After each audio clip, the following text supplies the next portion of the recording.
Ya, kita lanjutkan diskusi. Mas Agung, sebenarnya kalau Anda melihat ya, apa sih plus minus dari kembali besarnya hubungan antara Pak Jokowi dan juga PD Perjuangan dalam konteks situasi politik kita saat ini? Iya, pertama bisa setidaknya secara eksternal mengirimkan pesan positif kepada publik bahwa elit politik kita setelah berkompetisi ketat di Pilpres, Pilkada, itu bisa akur lagi. Ini bagus juga membentuk kedewasaan pemilih publik supaya mereka juga bisa menerima kemenangan dan kekalahan secara proporsional.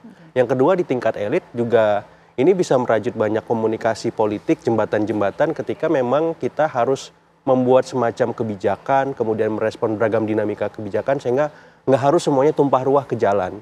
Dan kalau misalkan PDIP, Pak Jokowi, kemudian Pak Prabowo dan mungkin Pak SBY satu meja ngobrol bareng, merumuskan, menyelesaikan, mencari solusi-solusi untuk bangsa, itu kan luar biasa. Pemandangan yang saya kira akan dikenang sepanjang sejarah kalau harapannya begitu bisa terrealisasi walaupun susah gitu.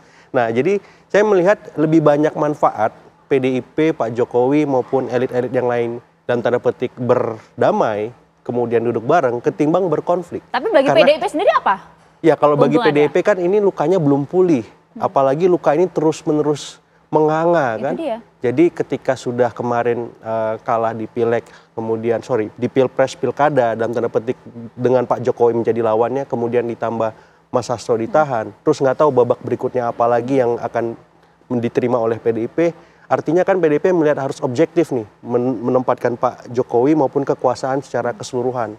Sehingga untuk kata berdamai juga perlu waktu dan nanti di Kongres akan kita lihat aspirasi sikap PDIP ini seperti apa. Apakah tetap dua peran tadi, mitra strategis dan mitra kritis, atau salah satu saja, mitra kritis saja, atau ya udah mitra strategis saja, kita melebur aja ke dalam koalisi Indonesia Maju Plus nih. Sudah basah, kepalang gitu misalkan. Tapi kita akan lihat Kongres nanti seperti apa, termasuk susunan struktur pengurusnya nanti. Misalkan Ketua Umum Ibu Mega, sekjennya siapa?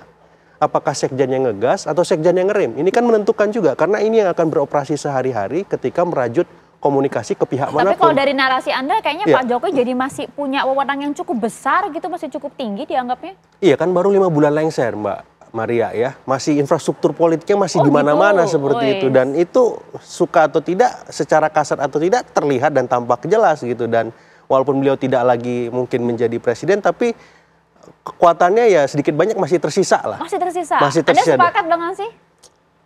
Maria, jadi new era has come. Era baru ini sudah datang. Dan hari ini presidennya itu adalah Presiden Prabowo Subianto.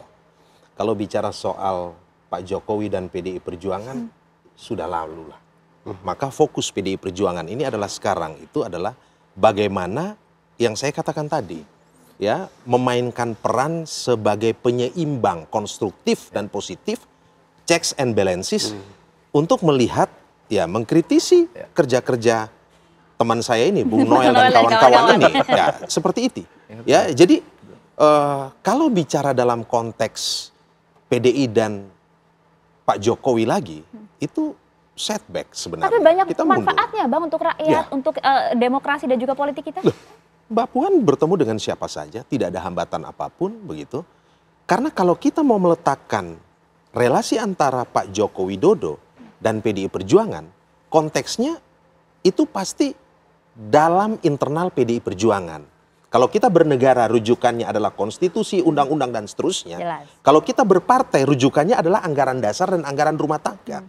Maka kalau mau dibuat relasi antara Pak Joko Widodo dan PDI Perjuangan, pasti yang menjadi patokan atau takarannya itu adalah ADART. Dan itu sudah selesai. Dan itu sudah selesai. Tak mungkin lagi ada perjumpaan dalam konteks lain Bang, tidak konteks politik. Ya kalau bicara soal komunikasi, ya silaturahmi, itu hal yang biasa. Tetapi kalau dibicara misalnya dalam konteks memulihkan misalnya, ya itu semuanya diselesaikan di Kongres. Ya, tetapi kita lihat seperti apa.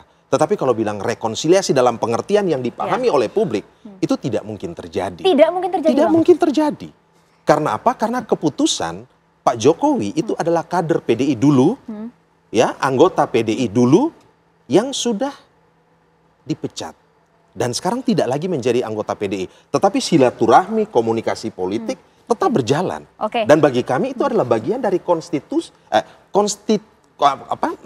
komitmen kami dan konsistensi kami dalam berpartai. Cukup tegas Bang, kalau kami menangkap apa yang Anda sampaikan. Artinya bahkan rekonsiliasi antara Pak Jokowi dan juga Bu Mega. Kita bernegara pun kita harus berpatokan pada konstitusi. Di bawahnya ada undang-undang. Begitupun dalam berpartai ada ADART dan keputusannya sudah terjadi. Kami sudah tangkap. Nah, siapapun, saya pun ya, misalnya saya dipecat jadi dari kader PDI Perjuangan. Jika saya mau melakukan rehabilitasi, bukan saya kemudian meminta untuk rekonsiliasi atau islah, tidak, tetapi melewati jalur kongres ya, dan kemudian itu kita lihat prosesnya akan seperti apa.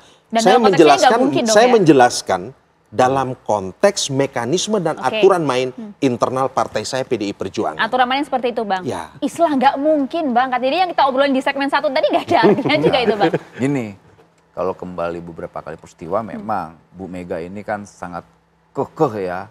Kalau tidak kuat suka pendirian. dengan orang itu beda kuat dengan pendirian dengan ya saya nggak tahu, susah menerjemahkan apa yang saya lihat karena beberapa peristiwa kayak Pak SBY. Berapa tahun Pak SBY tidak disapa pun ketika maaf ya sekali lagi ketika istri Pak SBY Bu Ani meninggal dunia baru sapa, itu pun saya melihat kepalsuan ya. Nah hari ini Pak Jokowi juga, dan jangan sampai gini publik menonton kok Bu Mega semakin tua kok nggak makin dewasa gitu loh. Kita nggak menyerang personal ya di sini ya Bang? Ini umur ini benar fakta. Saya nggak ada ofensif politik, tidak. Publik akan menilai itu. Seburuk-buruknya Pak Jokowi yang mencabut TAP MPR. Dosanya cukup besar kalau katanya Mas Agung. SBY lah yang mengangkat Bung Karno sebagai pahlawan. Nah Bu Mega ketika menjabat ada nggak mengangkat orang tua sendiri? Itu adalah sejarah kelam, secara ideologis itu penghinaan untuk bangsa ini ketika founding father kita dipenjara dengan TAP MPR. Bahkan difitnah. Itu kan dicabut dengan dua orang yang dibenci. Lukanya Bu Mega terlalu dalam Bang. Ini penghinaan terhadap orang tua yang membesarkan Pak Jokowi. bicara tentang ideologi ya, bicara tentang ideologi. Kita bicara tentang kepentingan bangsa ini dong lebih tinggi. Jangan persoalan yang lain-lain lah. Gini, jadi bernegara ini kan bukan soal like and dislike ya. Bukan soal tersinggung atau apa. Tetapi patuh pada konstitusi. Dan Ibu Megawati adalah sosok yang betul-betul memegang betul konstitusi ini. Bayangkan kalau ibu tidak berada pada posisi ini. Kita bisa bayangkan, bisa jadi periodisasi presiden itu tidak lagi hanya sekedar 2 periode. Bisa lebih dari itu. Ya. Jadi jangan mancing saya bicara terlalu panjang ke belakang. Tetapi itu salah satu. Jadi Ibu Mega itu bicara pada hal-hal yang vital dan fundamental. Pak Jokowi nggak konstitusional maksud Anda? Yang kedua, 23 tahun Ibu Mega memberi hati kepada kadernya yang namanya Bapak Joko Widodo. Ya, mulai ya saya sudah katakan dari Solo dan seterusnya, dan masyarakat bisa melihat itu. Seperti itu. Nah, menurut saya dalam konteks bulan Ramadan ini apa yang sudah dilakukan oleh Mbak Puan ya, diinisiasi oleh teman-teman Nasdem dan Pak Surya Paloh. Nah, ini harus ditangkap sebagai sebuah komunikasi yang optimal, yang relatif baik. Kita lihat akan ke depan seperti apa. Tetapi ketika ditanyakan kepada kami, tentu kami berpositif thinking saja. Seperti saya katakan tadi, ini kita new era has come loh. Ya, dan PR Bung Noel sebagai wakil menteri, kabinet Pak Prabowo Subianto ini tidak sederhana. Nah, mari PDI Perjuangan ya, kita dedikasikan semua energi, pikiran, semua untuk kepentingan ini begitu. Ini kader yang ideologis, karena dia menyampaikan untuk dalam hal-hal aspek ideologis ini yang gitu. substantif lah, yang kita ingin publik dengar lah ya, biar kita juga ke depan itu lebih teredukasi. Apa yang disampaikan Bung Ansy ini kawan saya sangat ideologis, dan itu yang kita inginkan. Tapi maksud saya gini lah, ada hal yang lebih penting ke depan ini yang harus kita pikirkan bersama. Kemudian tidak mau rekonsiliasi terserahlah gitu loh. Sejarah akan mencatat dan sejarah juga yang akan menghukum. Saya percaya dengan proses itu. Kemudian ketika memang ini tidak bisa disatukan, sudahlah masukin ke kotak sejarah biar sejarah yang menilai. Kemudian kita fokus ke depan, persis apa yang disampaikan Bu Ansy. Ya sudah, ini kan banyak kader-kader yang tumbuh generasi saya, generasi Bung Ansy, biarkan kami coba menjalankan proses sejarah ini. Kita tidak mau terlalu larut dengan konflik-konflik yang menurut saya, pandangan saya, yang cenderung kontraproduktif buat bangsa ini ke depan. Itu. Oke, Mas Agung. Ya, saya speechless kayaknya. Itu dia. Tak mungkin terjadi islah itu, Mas. Jadi kalau saya melihat Mbak Puan ini, justru saya lihat sosok beliau tuh ngajak teman-teman di internal move on sebenarnya, supaya menatap momentum Ramadan ini bisa membuat PDIP lebih santuy tapi juga ideologis gitu. Dalam artian ya tadi, PDIP punya wajah lain, wajah beda untuk membangun strategi strategis kepada pemerintah seperti itu. Tapi di luar, kalau misalkan ada problem, ada dinamika hukum, dinamika lain, ya kita hadapi dengan proporsional dan profesional.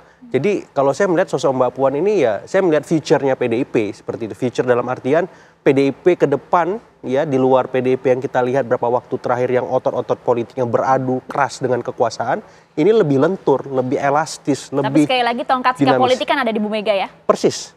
Ibu Mega akan menentukan, tapi Ibu Mega akan tahu di mana future-nya, di mana pasnya seperti itu. Oke, lagi-lagi dia adalah momentum bulan suci Ramadan. Kita tidak pernah tahu apa yang akan terjadi di depan gitu ya. Akankah kemudian seperti judul kita pada malam hari ini, bukber dengan Puan, Jokowi PDIP islah tanda tanya. Kita masih belum tahu jawabannya. Terima kasih banyak Mas Agung. Bung Ansy, terima kasih banyak Bang Noel, terima kasih waktunya bersama Apa Kabar Indonesia Malam.